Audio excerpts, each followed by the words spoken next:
Can you hear us now?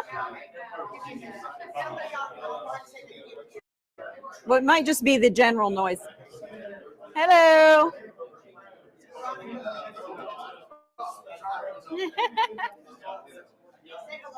Yeah, let's wait until we have to get the background noise out of the way. Okay, now can Veronica hear us? No? Veronica, can you hear us? If you can, chat. Saying yes? Excellent. Good. Awesome. We got ourselves in. Let me check the live stream to see how it's going. Hold on. That's what Kathy was doing too. Apparently there was somebody on who didn't hear audio, so she was making sure we did. So welcome. For those of you who saw me yesterday, yes, I was talking about AI, and today I am talking about skills, and they're not entirely separated. But my topic today is skills. So I am Rachel Walter. I am the Chief Innovation Officer for AnswerSource, which is a learning services company.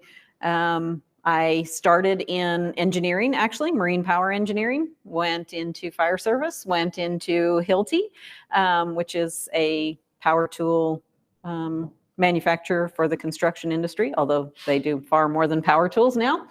And most recently took over the innovation department for AnswerSource.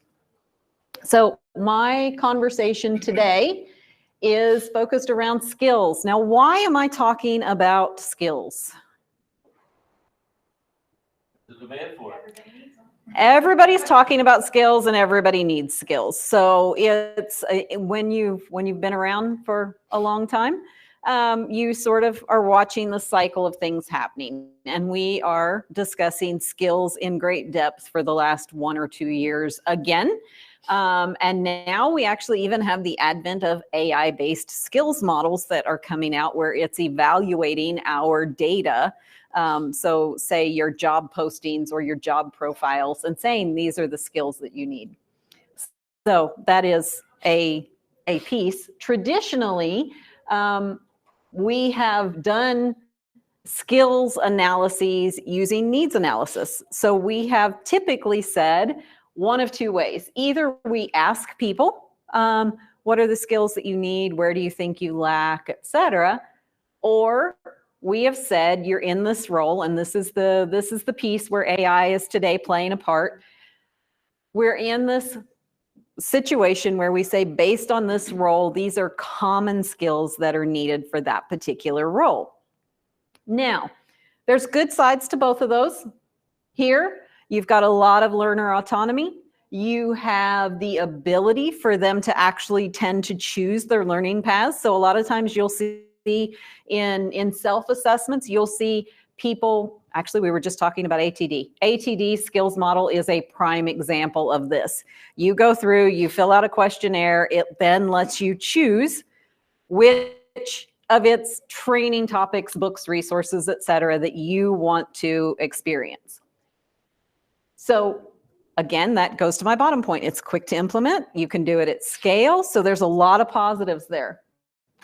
For predetermined, which are based on your roles, it's standard. So you've got a lot of standardization in there. And one of the things that you get from that is the last company that I worked for had 33,000 employees.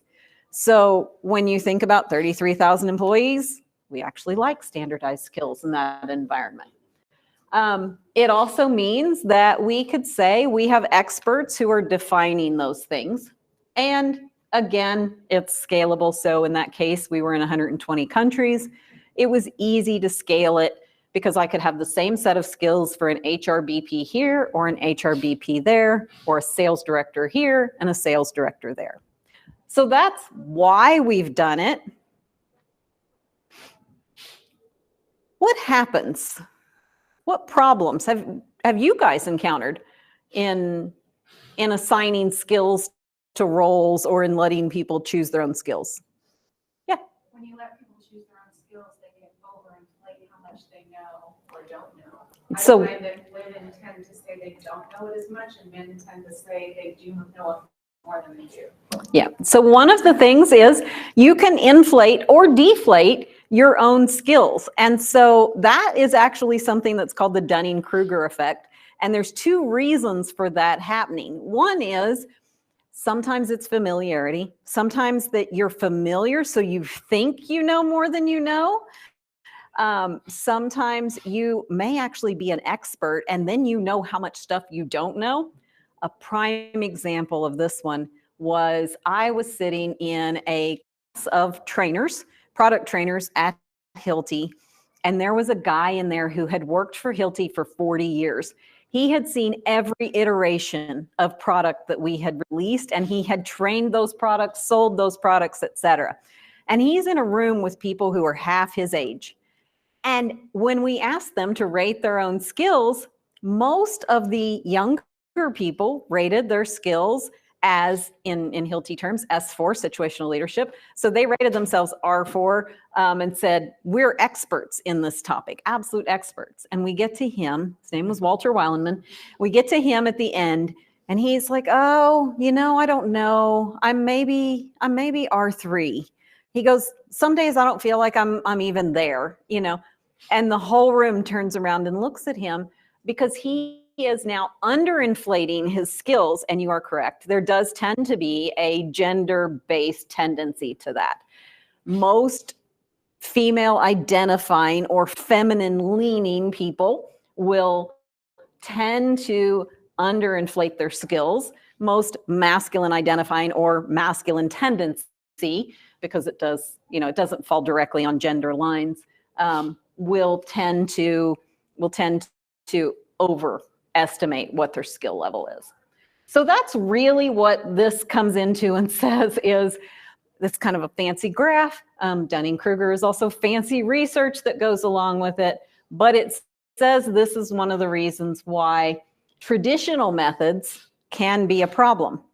Now, why does this graph show that you would have a problem related to that standardized role-based skill approach? Yes? Well, it's discussing knowledge in the field, which is not necessarily skill in the field. There could be, you know, a real point of delineation between the two. Exactly. Exactly. So you can have knowledge in your field and not necessarily be skilled. So for example, I have knowledge of lots of coding languages and I can play around in a lot of those things. I am by no means skilled in coding in any language. And so when you look at it from that perspective, I have just enough knowledge to imagine that things could be possible that might not be possible.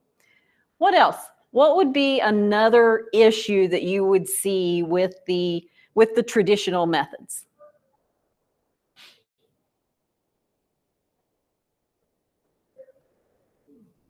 Yeah.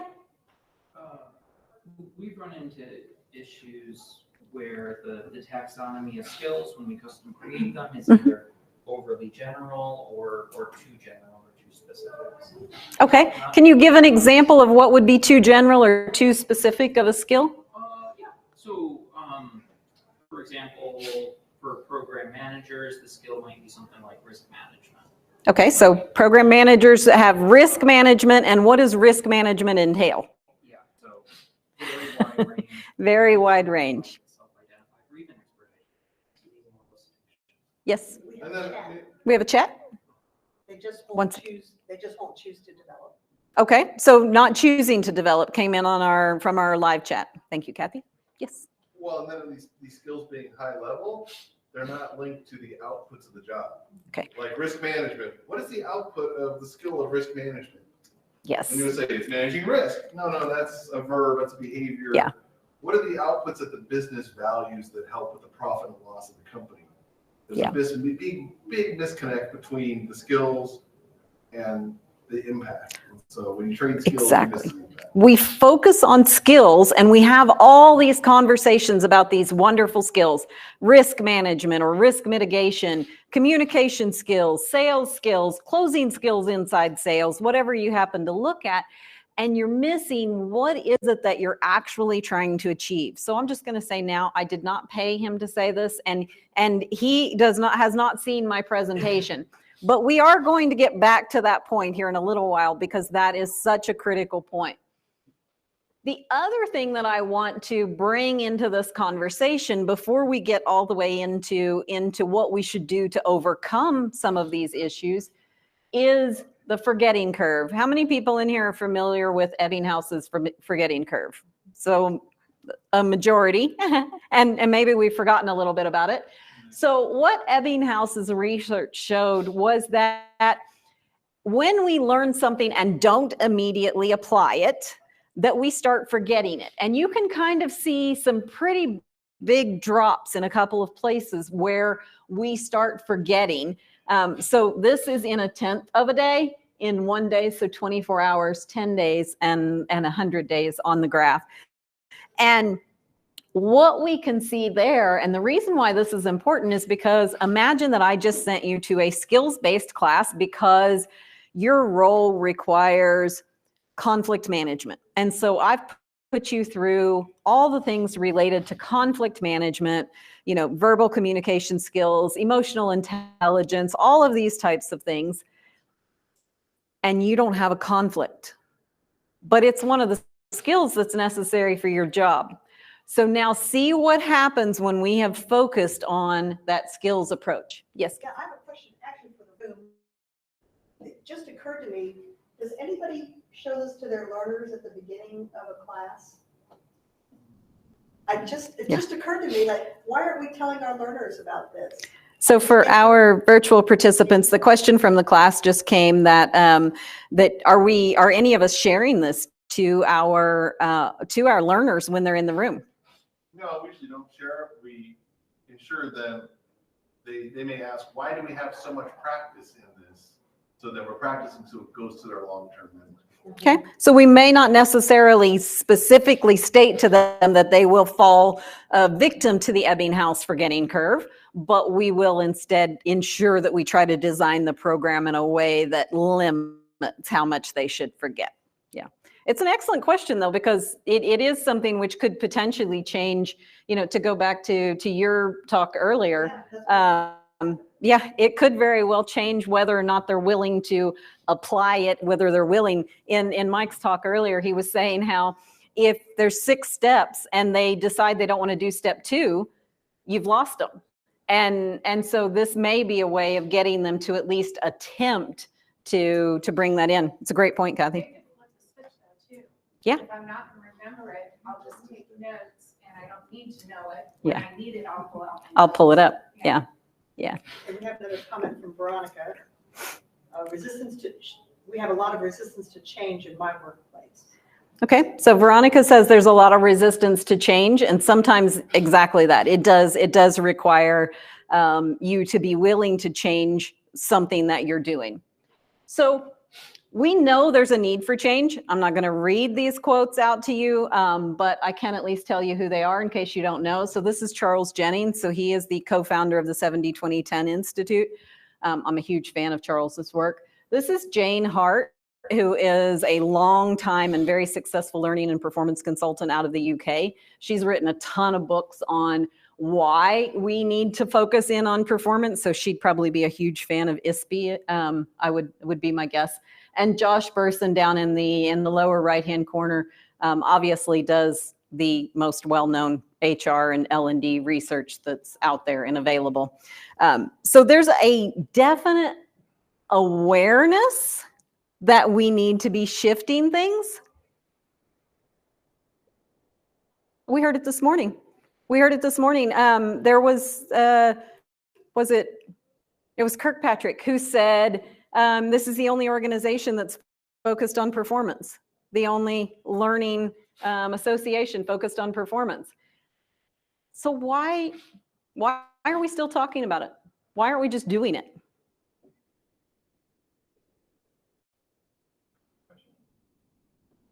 Well, because clients want training about skills or knowledge rather than performance. Yeah. They ask that these are things they need to know. So because clients tend to ask us for knowledge and performance, and they're talking about those types of things. So then I would kick back to Patty Phillips' conversation right before lunch, 2 sessions before lunch, I guess, where she said, okay, when they come in and ask you here at level 1, and they're in here and they're talking to you about what we need to learn, then your next question comes back that says, okay, so I hear that you, in her example, she used Crucial Conversations book. She's like, okay, so you want me to deliver a training on crucial conversations. Like, what do you want me to do with this training? What are you hoping to get out of this training? Then they said, well, we want people to be able to have crucial conversations about absenteeism. And then she takes it to the business level and she says, okay, so you're telling me we have a problem with absenteeism. And they're like, well, yeah, I already said that. And she's like, okay, just wanted to confirm. So now that we know that we have a problem with absenteeism, now imagine if she hadn't done that with that customer that she was talking about, she could have come in and taught about Crucial Conversations, the book, not herself, but whoever the author of that book is. And they would have talked about the content of that book, which probably would have never shifted the needle on absenteeism and the skills required to change from a culture that accepted absenteeism to a culture where that was no longer acceptable. So my suggestion is that we use root cause analysis. So the reason why I say this is because you can get to root cause at almost every single stage of this. So for example, somebody comes in and they request a training because they want knowledge. Okay, so that's here. We've got a specific knowledge gap. They want us to train on something, right? Can we fix every problem with training?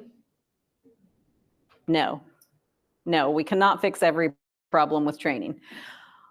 What if it's a system-related problem? What if it's a new technology? What if it's a broken process? What if it's the fact that we don't get any support from our line managers for that? So no matter which stage you're at, if you act like training can fix anything, you are now going to stop. So root cause analysis right here. And that goes back to what Patty Phillips said in her session this morning. Just because somebody tells me that they want to change in her case, she was even talking one level below that, which was actual learning before we get into knowledge, which in her model was, I think, step 2.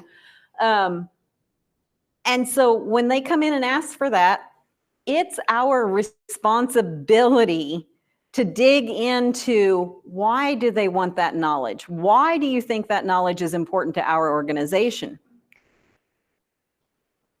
What about here? What about you already have people doing the job?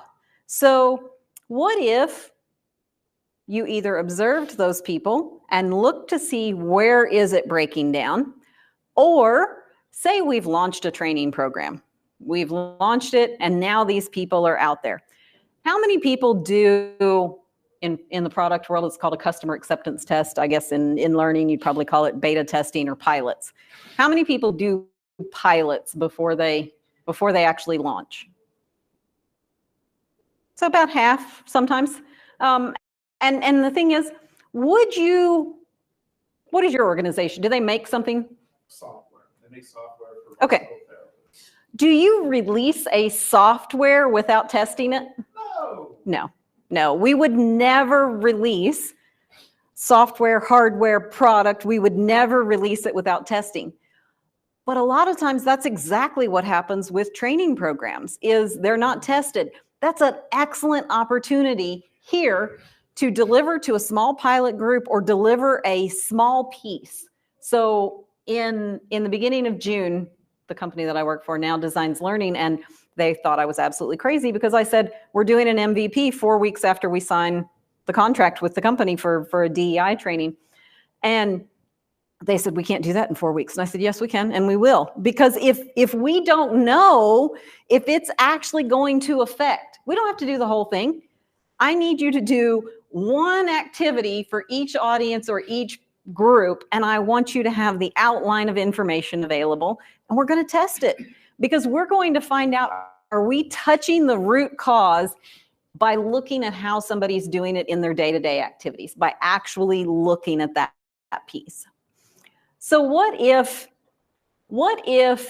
an employee is consuming learning on your LMS because they have a problem or a need. How could that show us root cause?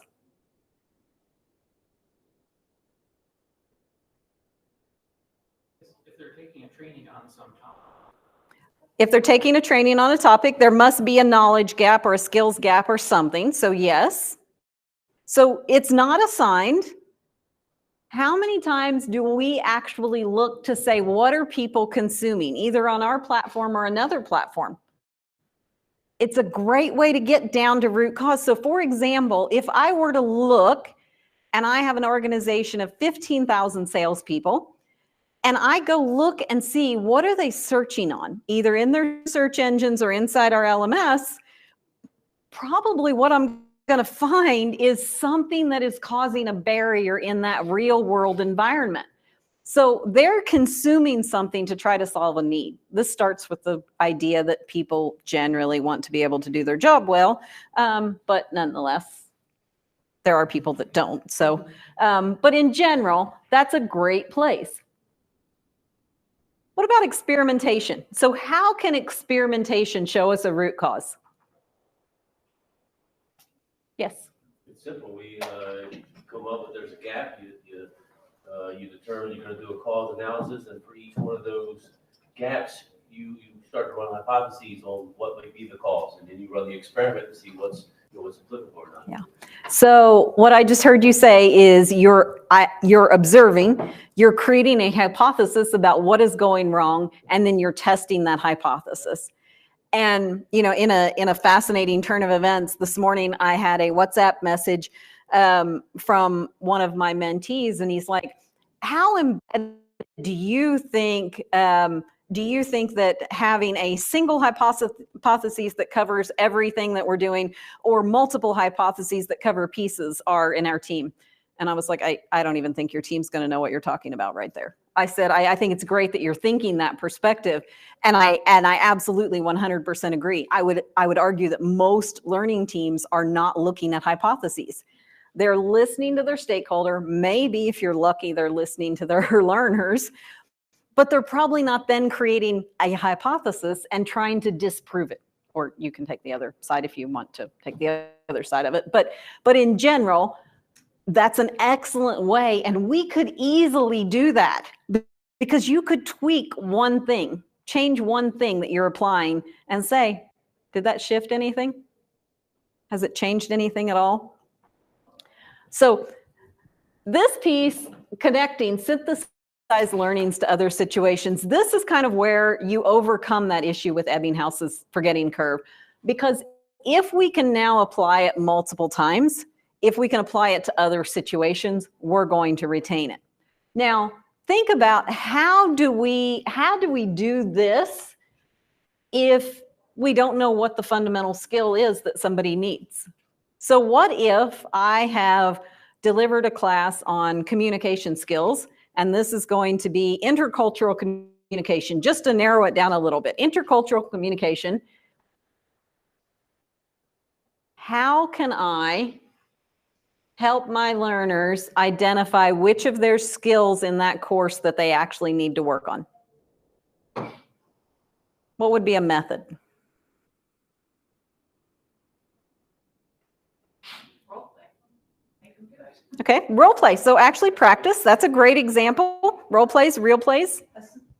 Well, real plays, yes, have them identify situations that they need, intercultural situations. They're actually picking out a couple of real life situations, things which they would then be able to potentially work through. Maybe a list of things and how often do you blah, blah.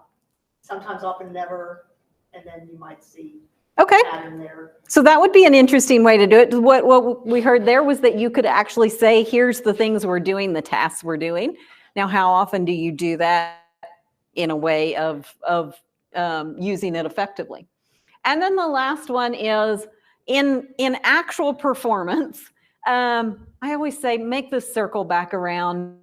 So whatever you selected at the beginning of the design, just measure it. Just measure it. You actually selected something to measure for a reason back when you were in your initial phase. You're never going to know if your root cause analysis is accurate unless you do that component. And we had a vote for self-assessment. Okay, excellent. Got a vote for self-assessment from the online. So I'm going to, this is, and it's intentionally blurry so that you don't read it, because there are some 30 some things in the 70-20-10 Institute's model. The reason I am showing this is just so that we start having a conversation. Who in here is familiar with the 70-20-10 model? 1, 2, 3. So a little more than a third of the room. So the 70-20-10 model, well, here, I'll just get you guys to tell me. Tell me what you know about the 70-20-10 model. You learned 70% on the job. 70% on the job. 20, I forget where, and 10 informal learning classes. 20 with social, networking, peers, and 10 informal learning. Anything else anybody wants to add to that?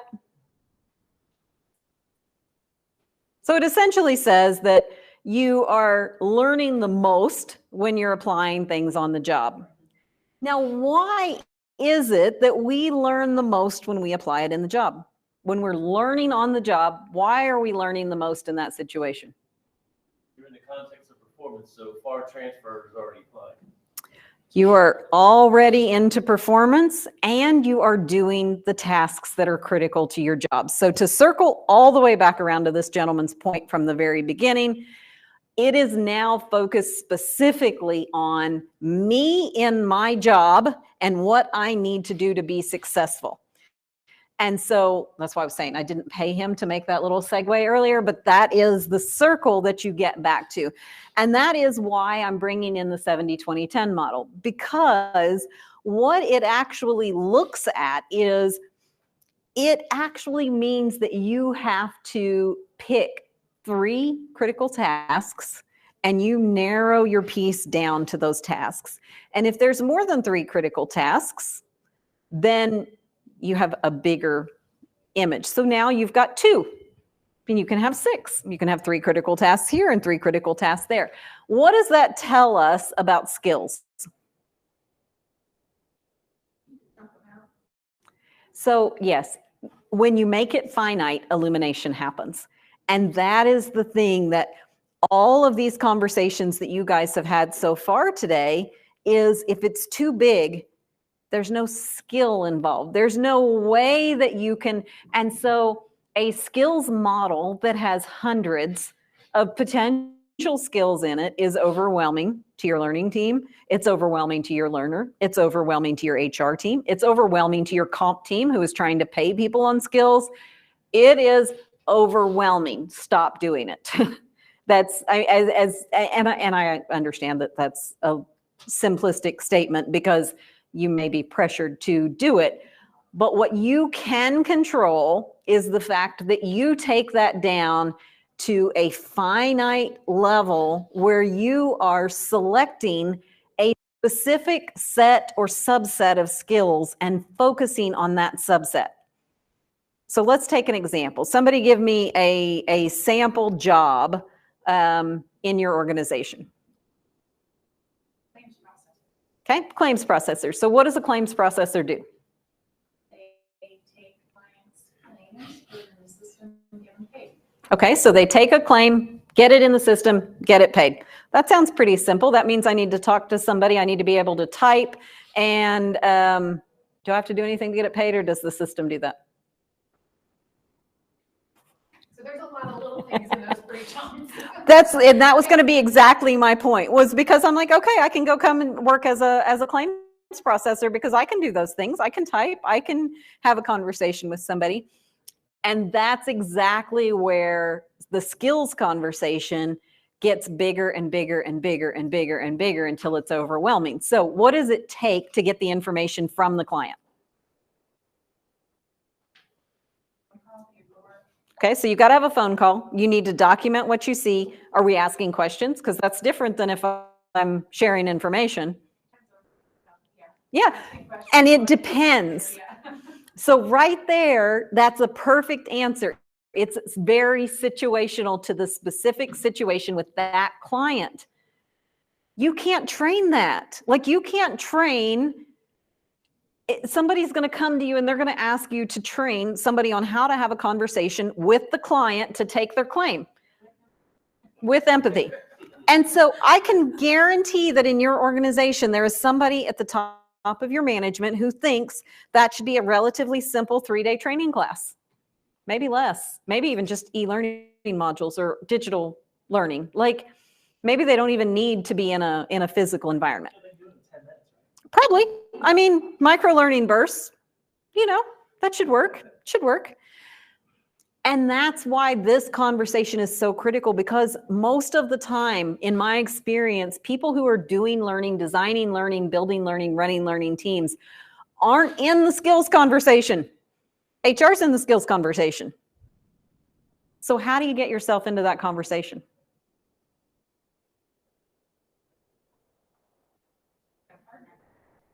Got a partner? Partner how?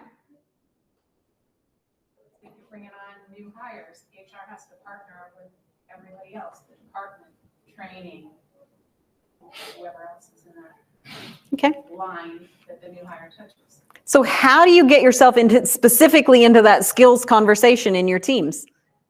Who in here has a great relationship with our HR partner and their HR management? Okay, we got one hand raised and one so-so. And I mean, I would be the first to tell you that mine is usually down here somewhere, if it's there at all. But that doesn't excuse us from the responsibility of going and making those connections, of making that happen. Because if you get 10,000 skills or 200 skills, doesn't make any difference. They're all equally impossible to cover to a way that is going to have a measurable outcome. So everything we do, we've got to start drilling down to go, what are the critical skills? And the only way I can get to the critical skills is if I know the critical tasks. What makes a claim processor successful at getting information? Just to stay on your example. Okay, so they need to be communicating with empathy. So what does that look like? Damn it. Okay, so probably they need to be able to ask open questions. They probably need to be able to draw information out, I would guess. And they probably need to be able to capture that accurately. So I'll give an example. I had a lady on one of my teams, loved her to death. But after about the third time of having a conversation and she went away and was doing something else, I learned that I needed to have her restate what she heard me ask for. Because she would go away and I would be like, how? How did you get that out of our conversation? Somewhere in there, she stopped listening and zoned out and went down her own path. So that would be something that I would guess. So now we have 3 or 4 finite things that we're looking at for that claims processor just to get the information. Does that resonate with anybody? You see where I'm going with this as to why we need to wrap our arms around this massive skills conversation. So this is actually a case study, which is not terribly important in this situation.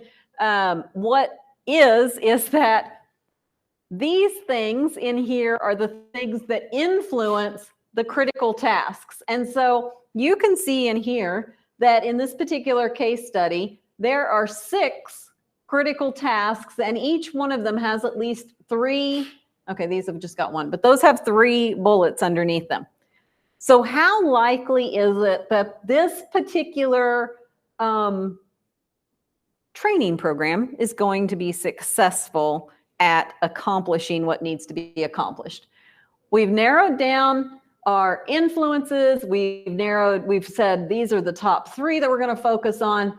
And then we got to 3 critical tasks and it morphed into 6 critical tasks with 12 subtasks. So we have a total of 18 critical tasks here. Do you think we can effectively train this? How do you define effective? How much time do you have? Yeah. So exactly. And that's where you get up to the top, where the whole thing they were trying to do was they were just trying to increase the accessibility of their learning management system. So again, scope creep is going to jump in and jump in and jump in. Now, we can say that for this particular organization, their whole problem is that they wanted to maximize potential, improve productivity, reduce time to competence, apply learning back into the workplace, and improve their talent management program. So what this is, I'll get to your question in just a second, but what this is a complete misrepresentation where people have taken all the skills that are necessary for an entire learning metric of success that probably doesn't actually mean anything. Now, I use this because this is actually a winning case study from several awards, well-known international awards. So the problem is pervasive, and we have to get in and stop allowing these things to happen. Yes, I have two questions back here. What is the business outcome of increasing usage of few? Yeah, exactly. That's my point. This is a winning learning and development. This has won the highest level awards in, and this is something which has won multiple awards, by the way, this particular case study. And it does not have a business performance aspect. Yes, ma'am.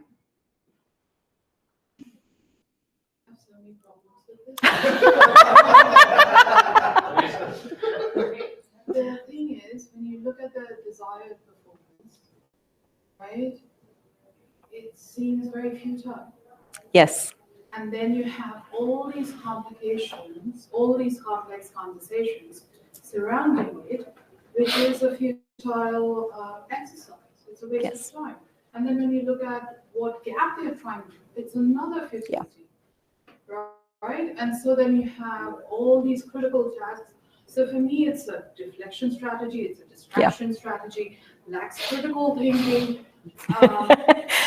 There are so many problems with this. You're right. We could stay on the topic for 20 minutes. Right. And so the thing is, when we are talking about performance, we need to examine the expertise and the knowledge and the skill sets of the performance improvement folks, because this shouldn't have won any awards in the first place. Correct. And the initial reason for using this is, one, because this is a pervasive problem, and two, because this is in the 70-20-10 model format. So unless you follow their format as it is really stated, you will get, in my own words, junk out of it. I realize that to judges, this was not junk, but to me, this is not helping us actually change a business output. And this gives learning and development teams a bad name all over the globe, because it is exactly like you said. It's not actual performance related. It's not something. So I'm using this as an example to say that just putting the tools in place does not stop you from having this mess coming out of it. You've got to force yourself into finite discussions. Yes, ma'am? And the other thing is, models have a place, but we cannot do away with critical thinking. Yeah. And so just bringing models does not address the issue, right? Because I'm not familiar with the 70-20-10. And the only reason I used it is because I referenced it a couple of times. And I just wanted to bring in the point that even if you can badly apply any model. So the point is not that the 70-20-10 model isn't a good one. I love it. I think it's a great model. I think it gives you the ability, if you follow their steps and use conscientious thought processes, critical thinking, you will get to something that is useful. If you don't, you might as well start with a blank piece of paper. So, but I do think it's our responsibility not to create this, not to propagate additional complexity. So why do we want to do this? Obviously, you guys, I'm sure, at least by this point, even after this morning's conversation for sure, this is relatively redundant compared to what we were doing this morning.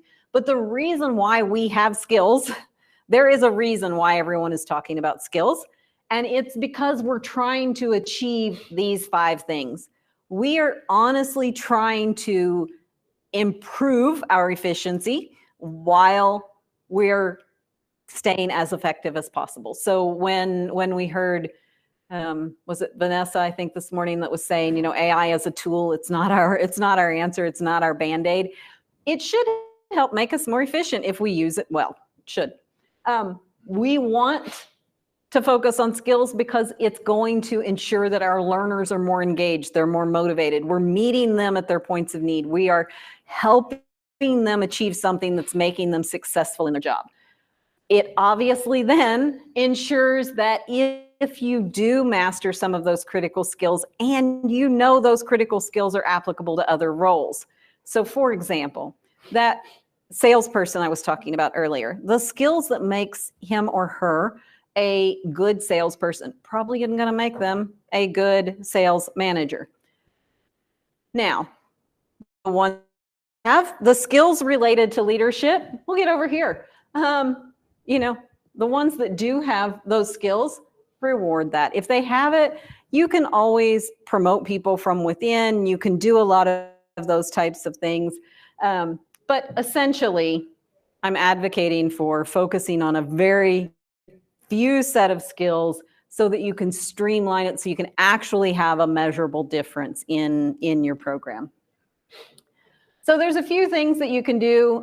This is just kind of a summary of that.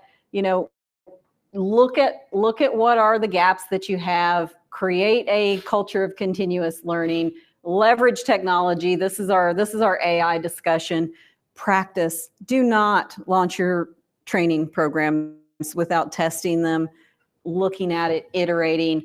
For those of you who have ever worked and talked with me in personal terms, you'll also have heard me talk a ton about the fact that I promote human-centered design. It is entirely an iterative process.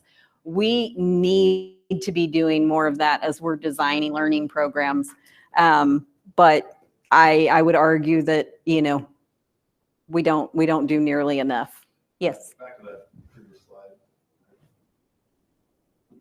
What's the connection between a culture of continuous learning and actual performance? So, you know, it's interesting. I've been struggling with this one for a long time because I have often said continuous learning, and if you follow me on LinkedIn, you'll see that I post regularly that I say that we cannot create a culture. The culture exists. We can foster, we can make it happen. But the difference there is, in studies that I've done looking at different organizations, when people are new in a role, they learn. So they want to learn. They're invested, they're engaged, they're motivated to learn.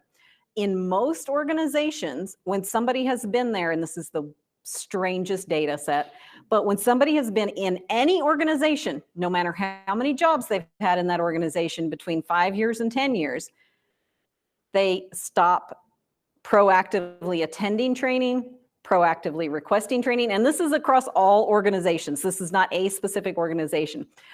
Accessing on-demand learning in that 5 to 10 year tenure zone. At 10 years, it picks back up again. And this is data that was done across hundreds of organizations. So it's and international organizations. So it's not a country thing. It's a human thing. Like, we get to a certain point of complacency inside an organization. So fostering a culture of continuous learning means not just when you're new in a job, not just when you necessarily need to know something, but for example, right now, everybody's talking about AI. How many people in your organizations are actively out there researching or looking at AI? How many of you are actively researching and looking at AI? And we're in the learning teams. And it's like, So there's this almost, and I have several hypotheses as to why this occurs. One of them being that I think we get information overload at a certain point. And so I think it's a piece of you get 5 years in and you're like, okay, if I need to know something, I know where to find it now. I'll be able to find it, but my curiosity is reduced. That's also one of my concerns with AI, to be honest, is I believe that overly personalized access to information is going to limit our curiosity. If we limit our curiosity, we limit continuous learning. Did you have a comment? Organization that I work for, you have to set goals every year in Workday, and they have to contain a personal growth and a business growth goal. And then your bonus, if you're not hitting your goals, your AIP, your bonus can be affected by it. So, I mean, then that goes to management to hold people accountable. But, and then they give you time during the day or week or month for personal growth. Like, I'm here, this is my time for personal growth. Yeah. They pay me, they send it. Yeah. Something I requested. So, yeah, if Yeah. companies can foster that continuous learning. Yeah. Excellent. Thank you. There was a lag, but Veronica is researching AI online. Okay. Excellent. I feel like I've lost the live. Well, we're actually, I think, out of time now. So I think it cuts off when we're done. We're 2 minutes over, and so that's where we're sorry about that kind of running a little long. You had a comment at the back? Could you go back to your previous slide, please? Do you think training can be streamlined? I think that you can have focused learning opportunities. That's where I think streamlined comes in for me. So if I know that I need to do a specific task, take coming here. So in order to come here and speak, I needed to have a presentation. I needed to register for the training. I needed to know where I was going, et cetera. I didn't need training for, well, most of those things. But if I needed to know something, that's where I would need to be trained in that specific instance. So say, for example, I don't know how to fly. I don't know how to use go through an airport, TSA checkpoints, et cetera. I might have wanted a piece of training on TSA checkpoints. Does that make sense? That's the streamlined piece of saying, what exactly is the need that I lack? What I may have the experience in all the other things, but what am I lacking? But then the inherent assumption is that there is a mass who do not know how to go through TSA screening within an organization. Yes, yes, unless in this case, I always recommend that there would be the possibilities that people can learn things that aren't necessarily a mass gap. So for example, I'm interested in AI. I am learning about AI regularly, or I'm interested in learning transfer. So I came to Mike's session earlier. I talked to Patty Phillips about learning measurement, those types of things, because I need to know that for the job that I have. And I think that doesn't necessarily mean that everybody's interested in learning transfer. There were obviously 30 people who were interested in learning transfer because they were in the room, but there were, 200 other people who weren't in here. And that's what I mean by focused learning opportunities. Just like we have 4 tracks in ISPI at this conference, you get to choose. Do I stay in one track the whole entire time? Or do I jump between tracks? Do I follow a speaker? Do I follow a topic? George yesterday sat in room 104 the entire day. Like, he had a chair and he sat, and every speaker who came in, that was who he watched. He said, realistically, I end up enjoying about 50% of the presentations, whether I pick them or I just stay in one chair. And I was like, okay, I like it. Yeah. But that's where I think it depends on your own preference. So I apologize. I know we are over, and we should have more time for questions, thoughts, and reflections, but thank you for sharing in such open format. I appreciate it. Another hypothesis on that 5 to 10 year drop would be that in the first 5 years, they learn lots of skills they never got to apply. Yeah. That's what I thought. The other hypothesis is they are gathering skills from 5 to 10, but they're not tracking the elementary. I have a hypothesis as well that they are building their network and that they're learning from each other, that they're doing more peer learning between 5 and 10 years. But then I can't explain why they're dropping off. And I'm getting all the data on LinkedIn Learning Yeah. for our organization, trying to figure out who are the people using them.